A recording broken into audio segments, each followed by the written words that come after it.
So Nate is running an unbelievable insurance agency out of Dallas. He has agents in several states. I want to give him a little intro though for those that don't know Nate. By show of hands or in chat, who knows Nate, or who's at least been around him or seen him, or okay, who does not? Okay, who does not? Okay, you don't know Nate, you never heard of him, you don't know who this guy is. You know, you don't know what you think of him yet. You hope you like him. You don't know if you're going to, but we'll see. Okay, good. Nate wrote $85,000 in insurance in his first 6 weeks. Okay, hang on, Nate. Don't butt in. Okay, I know you don't want to brag on yourself, but we're doing it. Okay. Right. Also, he recruited 69 people in his first 60 days. Okay, so most of you think I don't have time, I can't sell, I can't recruit. He didn't even have an insurance. He did not have an insurance license before he joined. Obviously, he had one when he joined because you got to have one of those. However, he did not have any insurance experience, period. He had business experience, he had life experience, he had sales experience, and then boom, crushes $85,000 in premium in 6 weeks. Okay, and recruited 69 people in 60 days. Do you think the dude knows something about selling or recruiting? Right? Just a little bit. Okay. We've known each other for like 3 years now. He's been speaking at every 8%. Good. One of my best friends in the industry. He does something. He has an unbelievable conference called the SWAT Workshop. This last one's called the Millionaire Workshop. He's got a lot of amazing things going on. I'm excited for him to train and help and bring the energy today and to help all of you. If you don't want to leave making more sales, buying more leads, recruiting more people, or selling more insurance, then you should get off the call right now. Okay, guaranteed. You should not stay if you did not intend on doing any of that today. Okay, Nate, you mean keep going, bro, or you want us to jump in? I wanted you to stop like 10 minutes ago. Isla, she threw me under the bus. He said he didn't even know what DL meant on his first in-person app. Actually, he or she is that a girl? Hey, first of all, if I told you you're gonna make $100,000 more a year this year, but you have to turn your video camera on, how many would do it? Let's see. Ooh. Some of you guys, their camera's already on. The purpose of a Zoom, we might as well do a conference call. Oh, there you go. Thank you, Robert. Thank you, D Golden. Man, look at that. Look at all the face. I love seeing faces. There you go. Yeah. So my camera's up here, but you guys are all down here. So if you like see me looking down, I'm looking at you individually. I'm not reading any notes because I don't really have any notes to read, but I know I need to figure out how to put my camera down here facing upwards, I guess. But yeah, I mean, I didn't know. I can tell that quick story real quick. Yeah, go ahead. I had zero experience in the insurance industry. And I remember that, I was taught by somebody who was extremely successful. And in my mid-20s, I met somebody. I went broke for years in sales and, watched people have success around me, which is probably one of the most frustrating things in the world, isn't it, Lori? Where you have people are making 10, 20, 30 grand a month and you're like, dude, I'm living on an air mattress. I just got my car repoed. Like, what is wrong with me? And I did that for 3 or 4 years in the sales industry, fresh out of college. I didn't graduate college. And it wasn't until my mid-20s that I had a gentleman come to my life. And it was back in the 90s. So like he made $1 million a week net. Right. That was after he had his 102. I used to say 52. I found out Cody was 102 exotic car collection, 7 Lamborghinis, 9 Ferraris. He had 122 boats and a $20 million mega yacht, 10 estates across the country. Some of you guys at the last SWAT training got to hear from him. So it's no shock and wonder with his presence and who he is and how he was able to accomplish that. But he created a company started with 5 people and took it to 1.8 million people in 5 years, was on the front cover of Inc. magazine with Bill Gates, the owner of Timberland Shoes, Tom Monahan, the owner of Domino's Pizza. He created a company that grew 35,000% growth in 5 years before the internet. Like when I was there, like my 4th year, they just came out with the pager. Like we were so excited about pagers. I know, don't laugh. Some of you guys are so young, you don't know what a pager is. It's like when you had those cell phones, you had to stop your car and like plug it in your car to make a call, like a car battery. That like he had one of the first cell phones like that. I mean, like insanity. I mean, with social media now, hey, we have an event, everyone come. I mean, like there was no social media, right? There was no internet. We were working in offices. So he came to my life and he transformed. I'm gonna keep his story really, really short because it's not about me, it's about you.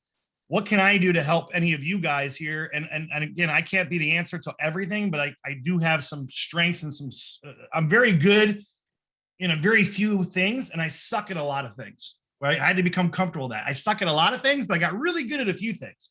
So if I can really help you with the good things, the few things I got good at, then you can find other people to come in your life. That's what's so awesome about this rising star thing that are great at the things I suck at. And that's the one key thing I had to realize. I don't have to be good at everything. I just get good at what I'm good at and then hire people around me to do the things I suck at. And it took me a long time to figure it out. But I mean, imagine I was making, Cody, $3,000 in a month was the most I ever made in sales after 4 years of going to trainings and getting in groups like this and everything else. This guy comes into my life and, making $1 million a week, get a gold watch that costs more than my first house cost on his arm. And I know it's different now. I know it's not cool to show off your wealth and you're supposed to make $1 million. If you make $1 million now a year, you're supposed to give it all away and drive a Prius. I know things are different. However, back then it was cool to have a lot of money and show it off, right? And it wasn't necessarily about the money, but, I grew up like most people heard, it's like, I got so sick and tired of money's not everything. Money's not everything. Money doesn't grow on trees. I'm like, really? Mom, Dad, I was out here raking leaves for the last 2 hours and I didn't find any $100 bills. No shit. Money doesn't grow on trees. You're right. But they never told me where it grew. So I meet this guy and he goes, I bet you grew up here and money doesn't grow on trees, didn't you? And I go, yeah, I heard it all the time. He goes, I bet they never told you where it did grow, did they? I'm like, well, no, they didn't. He goes, it grows in other people's pockets. I was like, holy cow, it does. And if you take their money without giving them something of value, they call that stealing. They put you in jail, you go to prison. But if you give them a product or service in return for their money, they call that capitalism. Now, as dumb as that sounds, it was the first time in my life, in my mid-20s, anyone ever told me where money grew.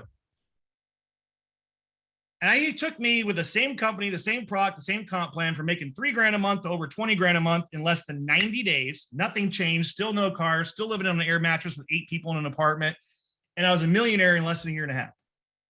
So when I started the insurance industry, understand, I cheated because I learned the skills necessary, A, how to build a group, and B, how to communicate to people in the way that they want to be communicated to, in the language, so to speak, that they speak, so they don't confuse the messenger. A lot of times we mess up our sales because of us. The messenger with the message. So they understand it, they get it, and they most importantly implement it and take action, whether it be your product or an opportunity. So when I got involved in credit card processing, I made millions of dollars and created a 7-figure income in that industry as well. But I was promised ownership. That kind of went south. And I was starting over in the insurance industry. So I actually reached out to the people who are my upline now, Matt and Brad Smith, and I attempted to recruit them into something else. And they kind of flipped the script on me.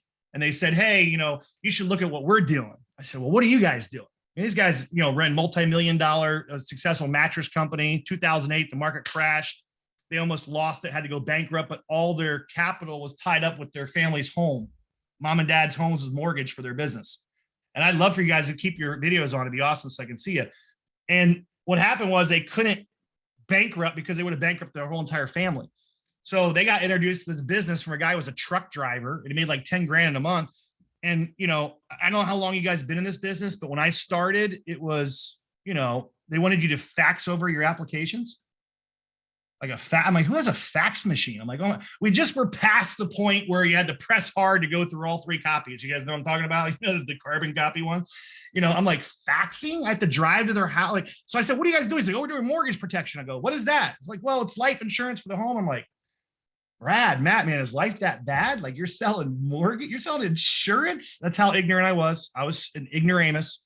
I had no clue that this industry created more millionaires than any other industry. I had no clue the amount of trillions of dollars of income that's out there. And so I said something really stupid, and they kind of forgave me for it. And they go, yeah. And I was like, well, listen, I don't want to do what you're doing. My ego was way out of whack back then, guys. I don't even recognize who I was 8 years ago. But, making millions of dollars in 2 different industries and having an incredible lifestyle, or as a bachelor at the time, my ego got a little bit out of whack. And I thought, well, hey, that's above me. Insurance is above or below me. Actually, I'm above insurance. So, whatever, dumb. So I started recruiting some people. And I said, listen, I know how this thing works. It's one of those pyramid deals, right? Where a guy on top makes the money and you get a bonus off the guy underneath you and everything else. I said, but I'm okay with it. That's a pyramid deal. Right? How many heard that ignorant comment? Oh, this sounds like a pyramid. Yeah, dude, it's such a good one. You need to get a license to participate in it. That's how awesome this pyramid deal is. And it's federally regulated by the government. So we're good. Right? So I'm like, I know I can get some people in. I sent them a bunch of people. They started getting involved and getting their license. And I thought that I could get paid on it. So I said, well, how am I going to get paid on this? I'm not the Red Cross. And he said, well, it's a regulated industry. You need to get a license.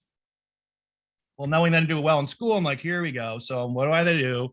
So I took license coach. I know you guys have heard of license coach. Like by the week 3, I wanted to by day 3, I wanted to punch Coach Jenny right in the throat because it was so annoying. This thing, I was like, oh my gosh, what am I doing? And I passed my license in 4 days. And so, I mean, I passed my insurance, whatever you call it, that little test thing. And then I got my license. Okay. So I thought that was the end of it. I said, great, I'm licensed now, position me above these people and I'll keep bringing you people because I know how to recruit, but I don't want to do it. And he goes, okay, no problem. And then he called me a week later, like Cody called me up and he said, well, can you do some training for your guys? I go, on what? Like, success principles are universal on building sales teams and selling. I'm like, I don't know about you. I'm not against anyone that does this, but I always got taught, if you can't do it, teach it. And if you can't teach it, write a book about it. So no offense to those people who actually do it, teach it, and write a book, because they're doing well. But like, I get so annoyed when people come on and try to teach me to do something I never did. Like, I know I could be successful in real estate, but I'd never done it. So who am I to teach you how to increase your sales ratio in real estate if I'd never gone out and sold a house and put cookies in the oven? So I said, well, I'm not going to teach them to do something I never did, Brad. He goes, well, why don't you buy some leads and go out there and do it for like a month, unless you think you can. Yeah, he got me. Type A personality. What do you mean I can't? I can do it. Well, come on, I can do this. He's like, why don't you just get some leads for a month? Do it for a month. Okay, great. What's your top guy doing? Now, again, we had e-applications, instant approvals, instant issues, next day pay. It wasn't like that back then, right? You had to actually we have Zoom meetings you can do. So back then, $25,000 a month on an $80 a month or a $60 a month final expense policy or an $80 a month mortgage policy was good to do 20 or 25 apps a month. I don't know about maybe in your industry, it wasn't, but like that was what the top people were doing in the company that I got involved with, was about 20 or 25. I said, well, great. What script are they using? Like, I got taught real early on just to cheat, and not in a negative way, but like, I'm like, wow, I can get wealthy cheating. Well, I just got to copy someone else who had success and just do what they do and say what they said, and I'll get what they got. Like, I learned that from day one. Like, quit trying to put chocolate sprinkles on the cupcake if you don't know how to follow the step 1, 2, 3, 4 on the back of a Betty Crocker box, right? Like, is that Betty Crocker? Is that right? One of the 4 steps to baking a cake or whatever. And so I took their script, I listened to their audios, and I went out and I figured, okay, I can earn why I learn. And I was taught by my mentor. This is huge for a lot of you.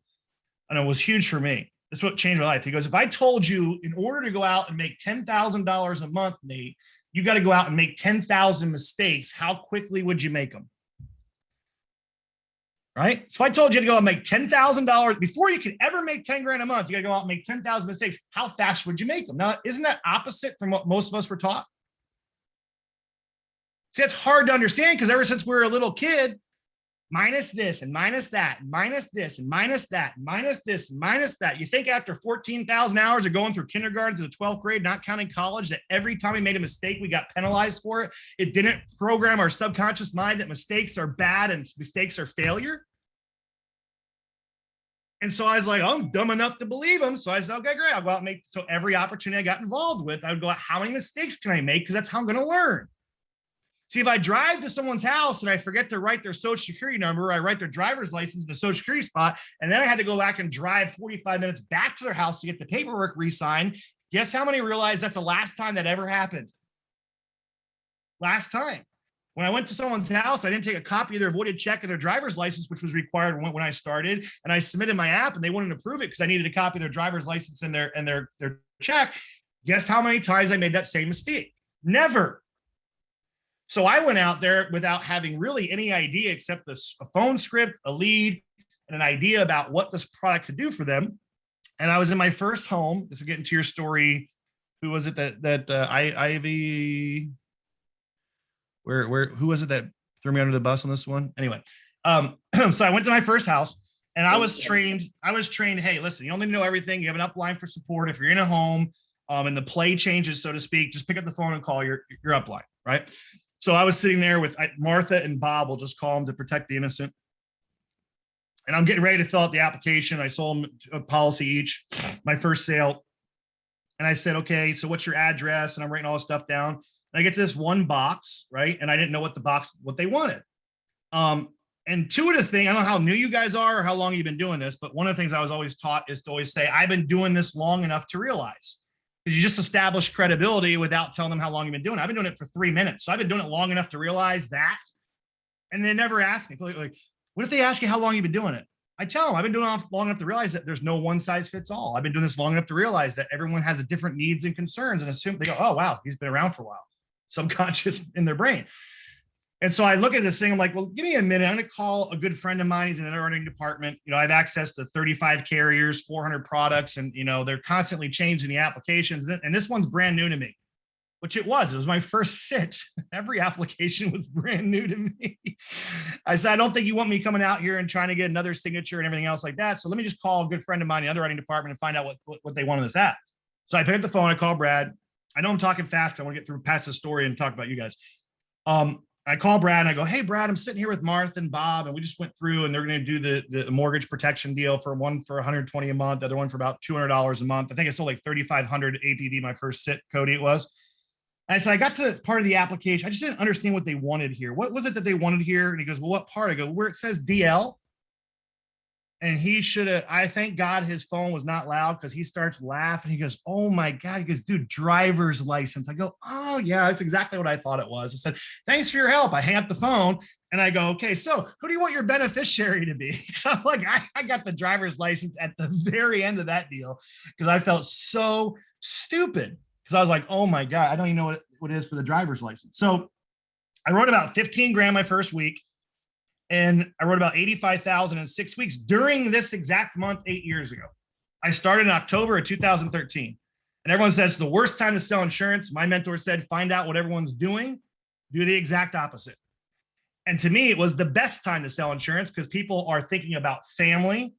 They're around, they're home, family's on their mind. How many of you know people that are a lot more forgiving during, oh, Uncle Joe, it's Christmas. Let's just forgive Uncle Joe for being a jerk and owing us money and just bring him over to the house. Like, everyone's in a different frame of mind. And everybody in recruiting is looking for 2022 or 2014 at that point for new year, new career. They just spent an entire year. They're upset. They have more year left than they do with money. They're not where they want to be financially, health-wise. They want to lose weight. Everyone make more money this year. I'm going to lose weight this year. I'm going to get healthier this year. I'm going to change my circle of influence this year. So there's a lot more people that are looking to change. So I use that for my advantage. So while I was in licensing, I didn't wait to recruit. I had 30 other people I recruited and put into licensing before I ever got my license.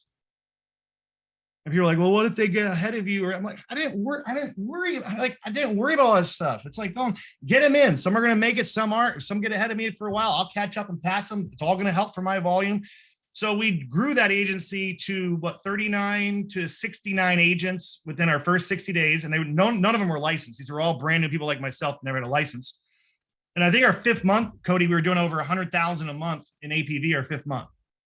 And so we just grew that organization from 1 million to 2 million. The next year we did 4 million. The next year we did 8 million, then 30 some million. Like, it's just gone from there. Hey, if you love what you just saw, okay, that is an exclusive private group called the Rising Stars Mastermind that you have to be accepted. You have to apply and be accepted to be a part of. So we do a call like that every single Monday, and I want you to be on it. It's exclusive, it's behind the scenes, it's private. And we interview a power player every single week just like that, and they share their story and they drop some massive bombs. I'm talking, think about getting access to the top 50 people in the entire industry, okay? And you're getting access to them as a part of this group every single week. So there's a link below in the description to apply to be a part of the Rising Stars Mastermind. Now, when you become a rising star, okay, because you believe in yourself, the number one thing you need is information.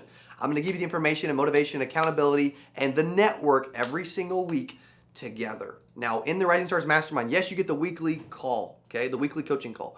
You also get access to my sales system for an entire year. You also get access to every course that I've ever made forever. You also get to spend a day here in Springfield, Missouri with me. You also get a workshop event in the next year here in Springfield, Missouri as well. Okay, this Rising Star Mastermind comes with more value than we've ever put in any product before. And I can tell you that if you want to get to the next level, you want to be on private coaching calls like you just saw with massive power players that are going to get you to the next level, then stop what you're doing, click the link in the description, go apply, give us some information about you, and hopefully we'll see you on the inside.